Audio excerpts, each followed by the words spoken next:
নমস্কার। আমি বিপ্লব। আপনারা দেখছেন বাংলা বলছি চ্যানেল। উত্তরবঙ্গের টর্নেডো ময়দানে রাজনীতিটা নিয়ে আমরা দেখেছি যে গত রবিবার এই বিকেল নাগাদ 4টে সাড়ে 4টে নাগাদ ভয়ঙ্কর এক টর্নেডো, প্রায় 4 মিনিটের একটা ঝড় তিনটি জেলাকে ক্ষতিগ্রস্ত করেছে। আলিপুরদুয়ার, জলপাইগুড়ি, কোচবিহারের একটা অংশ, যার মধ্যে সব থেকে বেশি ক্ষতিগ্রস্ত হয়েছে জলপাইগুড়ি। মুখ্যমন্ত্রী খবর পেয়ে তড়িঘড়ি রাতেই তিনি রওনা হয়ে যান। 5 জনের মৃত্যু হয়েছে এই টর্নেডো। মুখ্যমন্ত্রী তড়িঘড়ি রওনা হয়ে যান এবং তিনি গিয়ে প্রায় সারা রাত ধরে আহ দুর্গতদের পাশে ছিলেন। প্রায় সকলের সাথে কথা বলে হাসপাতালে বিভিন্ন জায়গায় তিনি পরিদর্শন করে ভোর রাতে তিনি তার যেখানে আহ, যে হোটেল, সেখানে তিনি গেছেন। কিন্তু তারপরে আমরা দেখলাম যে এই ত্রাণ নিয়ে রাজনীতি শুরু হয়ে গেল।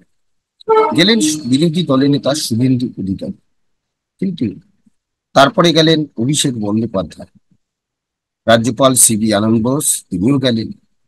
কিন্তু গেলেন না বিজেপির রাজ্য সভাপতি, যিনি উত্তরবঙ্গের মানুষ, যিনি উত্তরবঙ্গেই ছিলেন, অর্থাৎ বালুরঘাটে, দক্ষিণ দিনাজপুরে তিনি ছিলেন।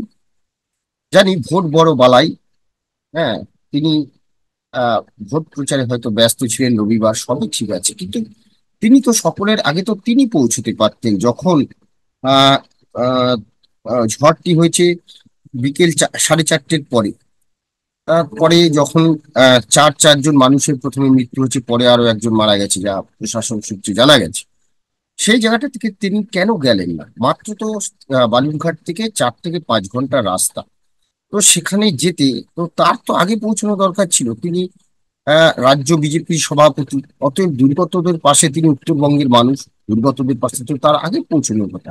তিনি কেন গেলেন না? গেলেন কে বিরোধী দলনেতা, এবং বিরোধী দলনেতা গিয়ে তিনি সেখানে নানান প্রশ্ন তুললেন। কিন্তু সেটার মধ্যে আমরা যাচ্ছি না। কিন্তু আমার প্রশ্ন হলো যে কেন সুকান্ত মজুমদার, বিজেপি রাজ্য সভাপতি, উত্তরবঙ্গের মানুষ, উত্তরবঙ্গের এবার একটা বিপর্যয় ঘটেছে, তিনি সমস্ত কিছু ভোটের প্রচার বন্ধ রেখে, তার তো প্রথমে যাওয়া উচিত ছিল, তিনি কেন গেলেন না? এটা কিন্তু একটা বড় প্রশ্ন। যে আহ, উম, তিনি এবং আমরা যা দেখতে পাচ্ছি যে গেলেন না তো বট ঠিক আছে, কিন্তু সেই সঙ্গে তিনি আহ, আহ, আর এই এই ঝড়ে ক্ষতিগ্রস্ত বা কাউ নিয়ে তার কোনো বক্তব্য কিন্তু আমরা শুনতে পাচ্ছি না। তিনি কথায় কথায় তার রিয়াকশন যখন সংবাদ মাধ্যম নেয়, ঝড় নিয়ে কিন্তু তার রিয়াকশন সেভাবে পাওয়া যাচ্ছে না। যে সেখানে আবাস যোজনা নিয়ে যেমন বিতর্ক হয়েছে, যে আবাস যোজনা কেন বাড়ি হয়নি, শুভেন্দু অধিকারী তুলেছেন।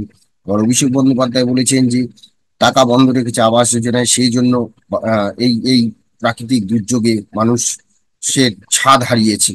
তো এই রাজনীতি তো চলতেই থাকবে, কিন্তু প্রশ্ন হলো রাজনীতিটা তো রাজনীতির জায়গায় চলবে, এটা তার একটা নিয়মেই চলে। প্রশ্ন কিন্তু আবারও, যে সুকান্ত মজুমদার তিনি কেন গেলেন? কি কি মানে এমন ক্ষতি হতো তার? বা তিনি কি বুঝতে পারেননি? বা তার কি রাজনৈতিক বিচক্ষণতার অভাব রয়েছে, যে তিনি বুঝতেই পারলেন না যে এত বড় একটা বিপর্যয়, সেখানে আমার যাওয়া উচিত? যেখানে শুভেন্দু অধিকারী চলে গেলেন, আহ, গেলেন কবে, তাও তার পরের দিন, এবং তিনি গিয়ে সেখানে বললেন যে আমাদের তো আর চার্টার ফ্লাইট নেই, আমাদের তো কমার্শিয়াল ফ্লাইটে আসতে হয়। হ্যাঁ, ঠিকই, শুভেন্দু অধিকারী ঠিকই বলেছেন। কিন্তু আমার আমার প্রশ্ন তাহলে, দলের তরফে কি শুভেন্দু অধিকারী হোক বা অন্যান্য কেউ হোক, তারাও তো সুকান্ত মজুমদারকে সেখানে পাঠাতে পারতেন, দ্রুত সেখানে পাঠাতে পারতেন। মুখ্যমন্ত্রী যদি কলকাতা থেকে পৌঁছে যেতে পারেন, হ্যাঁ, ফ্লাইটে করে গিয়ে সেখানে তিনি দুর্গতদের পাশে তিনি দাঁড়াতে পারেন, তাহলে উত্তরবঙ্গে থেকে, উত্তরবঙ্গের একজন সাংসদ, এবং তিনি এই রাজ্য বিজেপি সভাপতি, অর্থাৎ বিরোধী দলের তিনি সংগঠনের মাথা, তিনি সেখানে পৌঁছবেন না? এটা নিয়ে কিন্তু প্রশ্ন থেকেই যাচ্ছে। তাহলে কি কোথাও তার রাজনৈতিক যে বিচক্ষণতা বা দক্ষতা, তার কি কোনো অভাব রয়েছে? আমরা জানি না।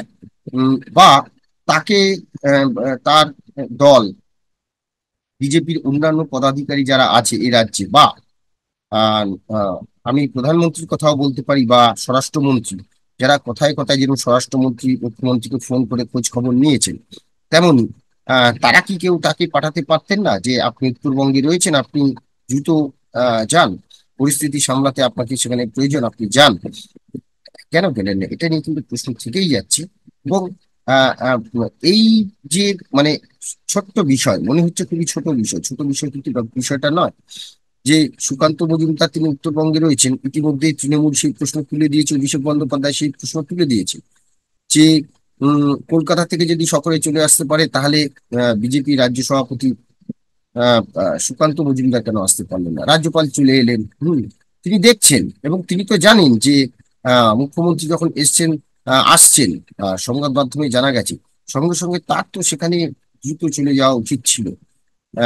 কারণ রাজনীতির জায়গাটা সরিয়ে রেখে এই জায়গায় কিন্তু তার পাশে, কারণ সেখানে কিন্তু এই যে জলপাইগুড়ি, আলিপুরদুয়ার, কোচবিহার, এই তিনটে জায়গাতেই কিন্তু আর বিজেপিরই সাংসদ রয়েছে 2019 সালে। এখান থেকে কিন্তু তিনজন জয়লাভ করেছে, আলিপুরদুয়ার থেকে জন বাংলা, আহ, আহ, জলপাইগুড়ি থেকে ডাক্তার জয়ন্ত রায় এবং আহ, নিশীথ প্রামাণিক কোচবিহার থেকে, এবং এই তিনজন, এবং সেই সঙ্গে শুধু তাই নয়, যদি দেখা যায় যে উত্তরবঙ্গে বিধায়কের সংখ্যাও কিন্তু বিজেপির বেশি, তাহলে সেই হিসেবে উত্তরবঙ্গের মানুষ হিসেবে তার দায়, অর্থাৎ সুকান্ত মজুমদার যে একটা দায় ছিল যাওয়ার, তার পৌঁছানো আগে উচিত ছিল, এই দায় কিন্তু তিনি এড়াতে পারেন না।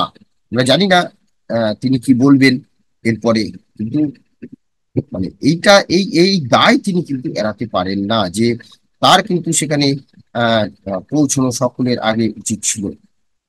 যাই হোক, আজকে আমরা এই বিষয়টা নিয়ে আপনাদের মতামত জানতে চাইলাম। আপনারা আমাদের কমেন্টস বক্সে লিখুন, আর অবশ্যই আপনাদের মতামত কমেন্ট বক্সে লিখবেন, আর ভালো লাগলে লাইক দেবেন এই ইস্যুটা নিয়ে। আর সবাই ভালো থাকবেন। নমস্কার।